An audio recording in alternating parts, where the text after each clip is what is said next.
In this clip of Functional Sportsaholic episode 69, we are talking about the Lakers and the NBA Finals, early season predictions. We're going to be adding a lot more NBA content into the show as we get closer to the NBA season. So check us out, like us, subscribe to us, our channel right here. Also subscribe to our podcast on iTunes. You will not be disappointed. The link is in the show notes below.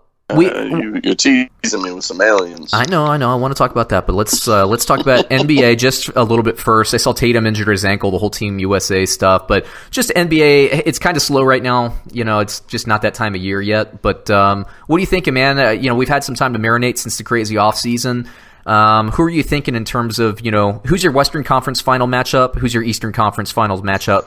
And then who do you think will win the finals? Well, obviously it'll depend on seeding and all that, but I could see Lakers, Rockets in the Western Conference finals. Wow, Lakers, huh?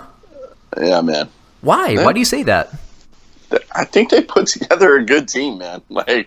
Yeah, we talked about it last week. I'm just surprised for you because we talked about the Clippers. So to hear you leave the Clippers off and then put kind of Houston and LA in there, I was a little surprised. I just have to see how much the Clippers are gonna gel. And then you were worried about the injury to George. I'm right? worried about the injury to Paul George, and Kawhi's gonna sit out a decent amount of time, just because the load management stuff, and.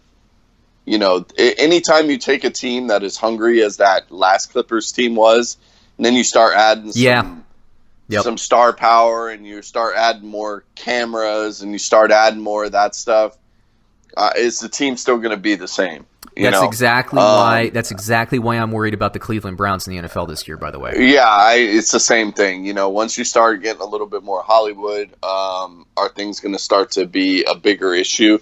When you didn't have the same amount of cameras before, and the same, spotlight before. You see Baker, he's getting all these endorsements, all these things.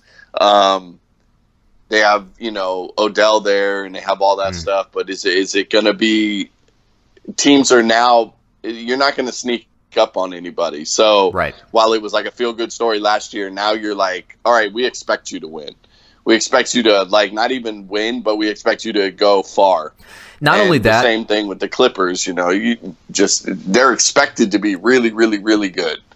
Yeah, and with respect to the Browns, I know this is an NBA segment, but with respect to the Browns too, with all the hype that they got last season, and Brad and I were talking about this week, the world was sleeping on the Pittsburgh Steelers because of kind of the subpar season last year by their standards.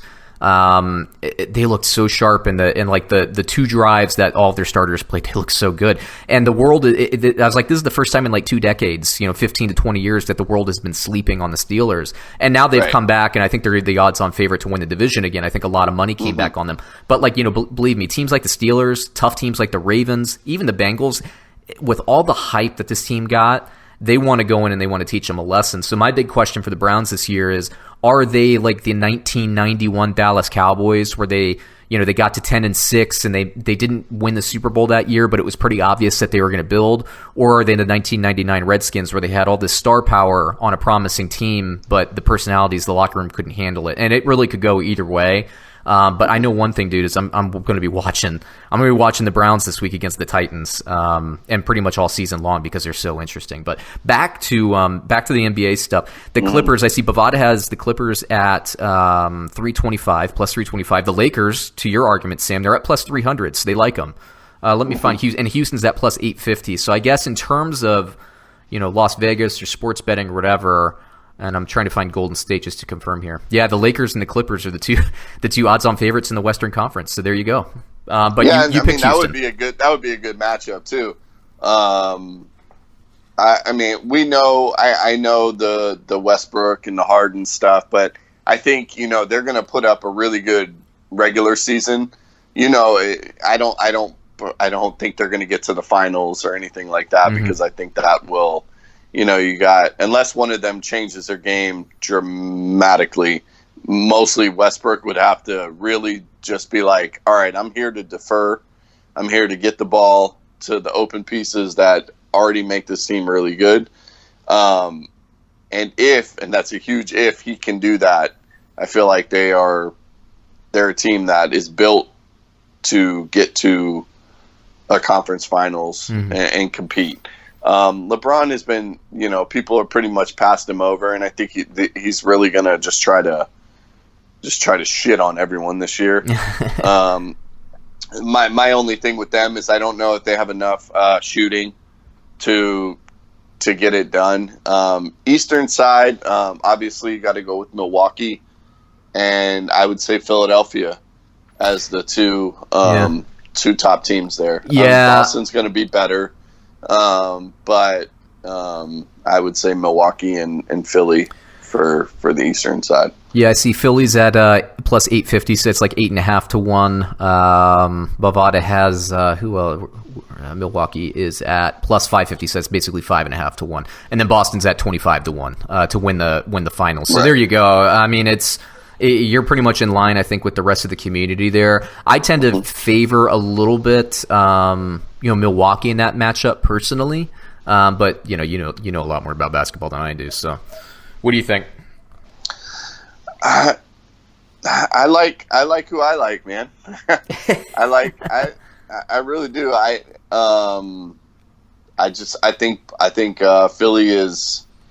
I think Philly's going to be strong, and I think Tobias Harris is underrated, man. He is underrated. People kind of look at him and they kind of dog him, as like a max player, like a high value player. He's got what I call the dog in him, man. He just wants to compete and play. I like that, man. I think you can build a team around that. So him with with the other young talent they have there, I think it works.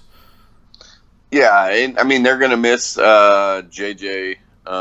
Shooting, and they're going to miss some of that stuff. But, I'm really interested to see how Golden State's going to be.